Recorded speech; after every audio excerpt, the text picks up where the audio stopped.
What happens when your child has a food allergy? Or maybe a special diet? Do school meals adjust? Absolutely. But not everyone knows how much care and planning go into it.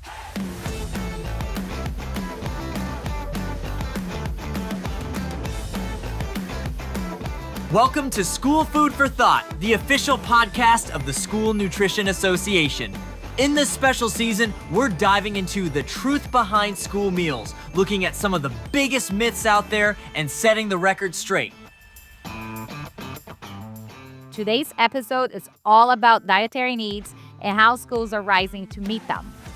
From dietary restrictions and family traditions to personal food needs, schools are working very hard to create menus that are safe, welcoming, and meet a wide range of student requirements. And today's guests will tell us how it's done. With me are Jessica Shelley, Director of Food Services at Cincinnati Public Schools in Ohio; Suzanne Morales, Director of Nutrition Services, Placenta Yorba Linda Unified in California; and Jonah Rembert-Beard, Director of School Nutrition for Montgomery Public Schools in Alabama. If you ever wondered how school handles allergies or accommodate diverse needs, this episode is for you. Thank you so much for being here. So I want to start with you, Suzanne. Can you tell me a little bit about the biggest misconceptions that may exist when it comes to how much flexibility we have in menu planning? Well, I think misconceptions come from two different sides. Again, it is the parent who thinks that we have all the flexibility in the world and can make any kind of accommodations. And then we have the other side who doesn't think that we can make any accommodations at all. And I think when you do education with parents and PTA, even your superintendents and your administration within the district, I think it's really important that everybody understands that we do have parameters and we do have restrictions, and that education to parents is very important. But that we also have a lot of flexibility with diet prescriptions and things of that nature that we can really enhance a student's diet and their experience in the cafeteria. I think it comes from both sides. Education is just so important to that and that outreach for our parents. Absolutely. Thank you. And I want to go to you now, Jonah. How do schools balance the personalization and the safety when it comes to accommodating allergies or dietary requirements? Like she said, education is important. We definitely take a village approach. We make sure that nurses, the kitchen staff, the parents, as well as the medical team are on the same page with the student, as well as us using technology to flag those allergens and special dietary needs so that if we have new staff, they'll be aware of what's going on. We also consistently do training across the board just to educate all of our staff and stakeholders about the dietary restrictions that the children have, as well as the major allergies that we're seeing in our district. Yeah, no, that's great. I think it's, to assure parents that there are things in place that keeps their children safe while they can eat at the cafeteria. I think Jana's district too, it mirrors a lot of our districts as well. When that whole village approach, I know that part of it is being as part of the IEP or 504 plan that you have to be, nutrition has to be into that piece of it. And making sure as parents, you're advocating for your child on all levels. I agree. I think training is really collaborative too. It's not just compartmentalized. We're looking at not only working in training with our teachers and our school nurses and our school staff, and not only our kitchen staff, but also really educating our students on how to make the proper selections too. Right? We're trying to also help guide them through. So we have the amazing technology to help us as school nutrition professionals to understand what we're serving and where the allergen alerts are, so we can make sure that we're verifying the student has an item that's safe on their tray. It's also working with the parents to make sure they have the access to those nutritional information, those allergens, those ingredients, but then letting our students know too, so they make the right choices and we can help guide them through. One of the great things we've actually put into our school district are easy tags that we put on every single item with pictures of the different allergen items, so the kids can begin to associate. If they see a certain item, they know that's dairy, that has eggs, that has wheat, that has sesame. So they begin to help be part of the problem solving as they move through allergens, because it's not something that goes away when they leave our school. So we want to try and help educate them for life. That education is so important when they take that process out into real life too. With their, we're the largest we're the largest restaurant in America. Yeah. So what they see with us, they can take that learning opportunity and go to a restaurant and advocate for themselves to ask those questions in a restaurant out in their own community. Yeah. So those easy tags are Yeah, I such a thought great that idea. empowerment to make that choice, right? Exactly. That they feel that they're not being delineated out from their other population of students they're dining with that day. Yeah. They have that ability to choose and select what they want that they know is going to taste great and also be healthy for them and not get to put them in an allergy situation. Yeah. I see. Jessica, can you walk us through? So when a parent reaches out and they need some help, either, the child has dietary or cultural, religious restrictions, what happens? So I call the school and who do I get? And, how do you handle such requests? And is it different if it's a medical need as opposed to a cultural need? Walk us through it. Yeah, there's so many different pathways on this one. And I think Jonna mentioned it really well that it takes a village, right? We really have to be collaborative because sometimes the parents might tell the teacher, but they don't tell us. So it's also making sure the teachers and the school staff know to guide them to reach out to us so that we can make sure we're are filling out the appropriate USC documentation so we can provide that student with alternatives if they need to. Also directing them to the right sources to find the allergen information and make sure that they are getting what their child needs to prevent either an intolerance or an anaphylactic allergic reaction. There's two different things. So different. Yeah. Right. And then, cultural and religious preferences, one thing we've tried to be is very respective of our students and their different beliefs and cultures. We make sure, like during Ramadan with the USC Beavers, we were able to offer meals that kids could take home. And we worked very closely with our vendors and contractors to make sure we had halal based meals that our students could take home. So it's really understanding and I think my message to parents would be here is to reach out to us, help us figure out what is culturally appropriate for your child, and help us be creative in a menuing that is going to be something that's going to excite your child to come eat with us each day. Well, and kind of to build off what Jessica was saying too, and she said sometimes the parent will tell the teacher, sometimes the parent doesn't understand that they can reach out. So it's the child who's telling a cafeteria worker, and so again, a whole collaborative so that our staff understands and our administration understands, the teachers understand that there are accommodations out there. So the nutrition education from nutrition services is so important to the people we work with because again, it could be a child, it could be a babysitter, it could be, a parent who comes and they don't always start in the same spot. So we have to collaborate. Sometimes it's the nurse finds out, because a parent wrote something on a card at the beginning of school, but no one followed up with it. So making sure that those children know that they can access the cafeteria for their specific needs is so important, like you were saying. Yes. So, Jonna, starting with takes a village.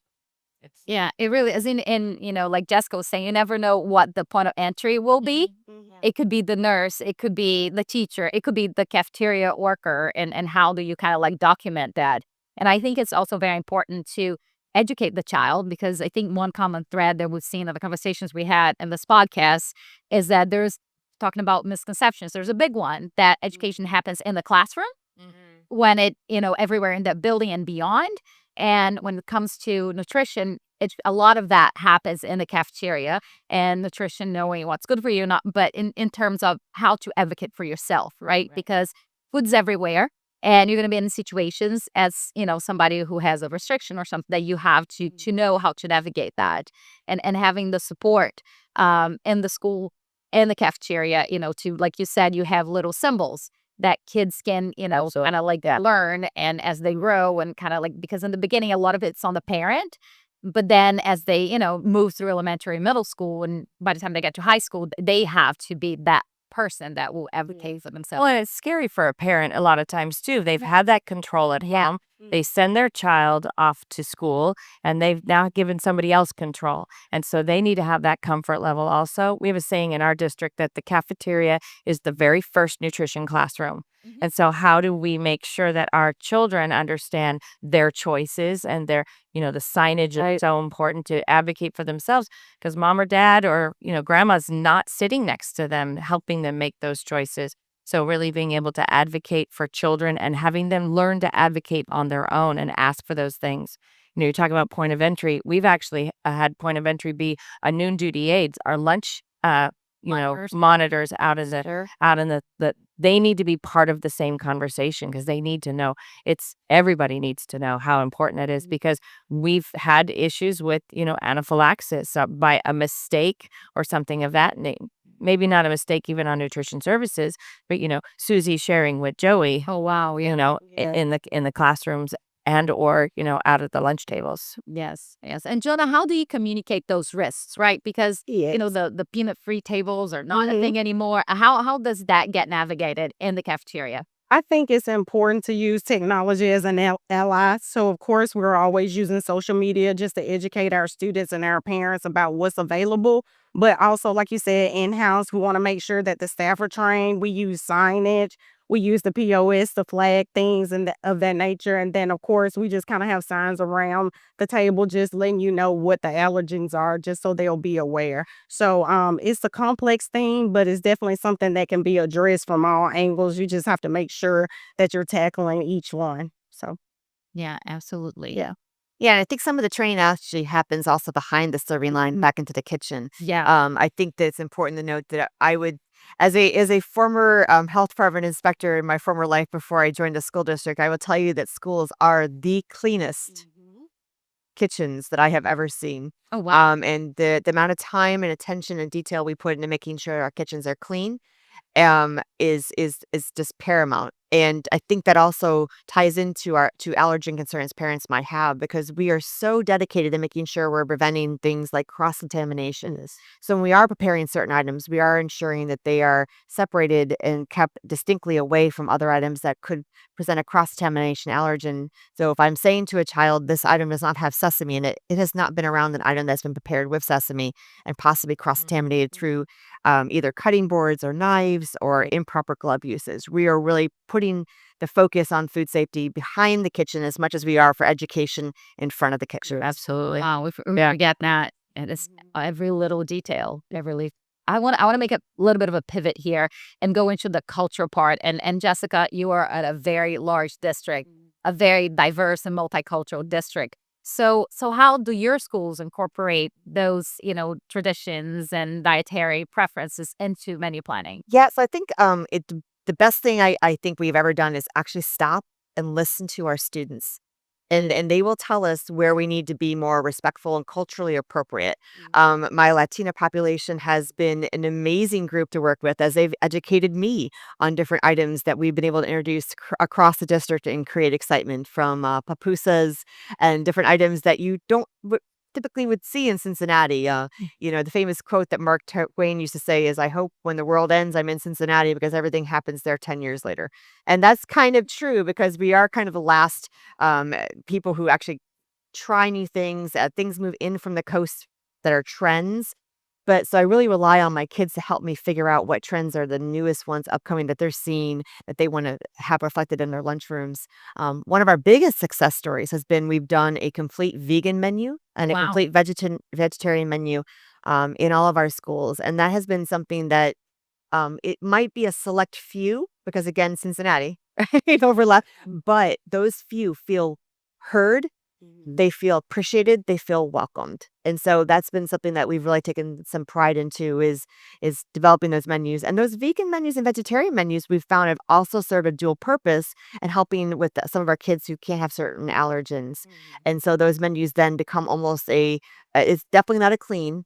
I won't say it's sometimes you'll see in the college and university areas they'll have clean area kitchens. It's not a clean area kitchen product, but it definitely has been an elimination of some of the other allergen products that you'll see on the regular serving line that day. And by offering it as an option, sometimes even the non-vegan and non-vegetarian students try it out and they're Absolutely. something different. We call them crossover items, where we can menu those items for that have allergens, and with that same tagging type system, we'll put on, that this will meet all of the allergen requirements, whether it's gluten free. Because not only do you have the parents who advocate for their students, but you also have students out there, especially at your upper grades, who don't necessarily have special diets per se, but they may or may not access your cafeteria based on what you have available. So really a student-led menuing is so important because then you can also see those items. We have, for example, we have a taco that is a corn tortilla. We have black beans. There's no cheese. So it's gluten-free, it's dairy-free, but it's a crossover item and it's on a bar level where they can add on, some of the side things they may want to add to those tacos. So you make it the base there and you give them the opportunity to create what they want, you'll have a lot more diet sensitive high schoolers who are making those decisions for themselves come and visit your cafeteria for participation. Absolutely. And I like the fact that you both mentioned that, we're here for the kids and we're trying to make sure that they get what they want because Right. at the end of the day, we want their participation. Mhm. So for us, surveys proved to be very beneficial because we were able to see what they want and kind of make our menus to cater to the wants as well as the needs and in regards to the dietary restrictions. So, Yeah, that yeah. surveying your population. And Do you survey the parents and the kids? we survey the kids at that higher level, Yeah. and we actually have QR codes when we start a new item with like 2 or 3 questions because the kids will tell us if you like this new item or don't. Right It's a there and then. QR code right there and then because kids have their phones at recess a lot of time. Recess, high school break. Yeah. Sorry. They have that technology available to them, so trying to tap into that technology Yeah. is We've is had a lot of helpful. success also with parent buy-in and letting them see what we're actually serving and letting them see how we're serving it, say, if the different options and allergens and how we're addressing issues by having a taste of Cincinnati public schools. So we actually have during our district-wide parent PTO meeting, we actually set up with our vendors and let them actually sample the real foods that are being served in schools. And so I think that's a great way of also doing the education communication piece with parents so they can see actually what we're serving to kids every day in school. Yes. And how can families be proactive when it comes to the dietary needs of their kids? Because I mean, the obvious and the knee jerk answer would be like, well, pack your lunch and bring it. Not everybody wants to do it. Not everybody can't do it. So what would you say to a parent who wants their child to, and then again, we talked about it not being all or nothing, right? You can bring your lunch once or twice a week and it can buy lunch the rest of the time or vice versa. But that's not why we're here. We're here to serve them all every day if we need to.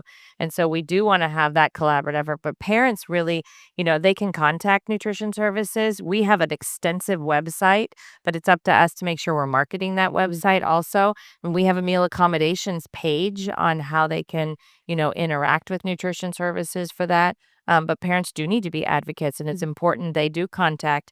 A great start, though, is nutrition services. A lot of times they start with teachers, and by the time that it gets there, you're like, oh, if you could have started with us. And I think sometimes parents forget that we're here. Yeah.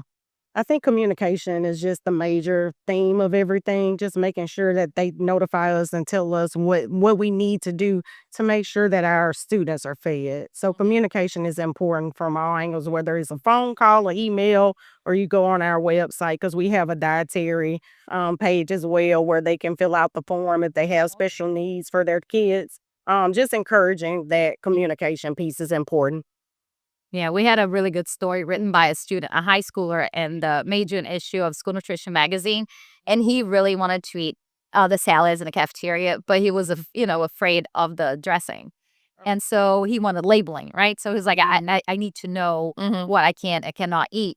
And sure enough, he did exactly what you said. I mean, in high school, he contacted the director and, they kind of like changed. He was like, I was doing it for myself. And all of a sudden, he implemented this countywide change, which is really empowering, especially if you think about a 17-year-old boy. Yeah, absolutely. I agree. And some when we get our best ideas from our own Right? students. Our student. Oh. Yes. Yeah. So before we wrap up, I just wanted to, ask each one of you to think about the one thing you'd say to a parent who has, a child who has maybe a severe allergy and really wants the child to participate in the program, but is struggling to let that happen. What would you say to them, Suzanne? I think don't be afraid, reach out, make your own decisions based on the communication back and forth. It needs to be two-way communication. And as Jonna said earlier, it takes a village, but start somewhere. Don't ignore it. You test it. What about you, Jonna? What are the things that you'd share with that parent?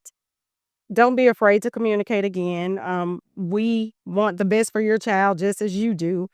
So we're willing to work with you and collaborate to ensure that your children are fed because we know that nutrition plays an important part in education.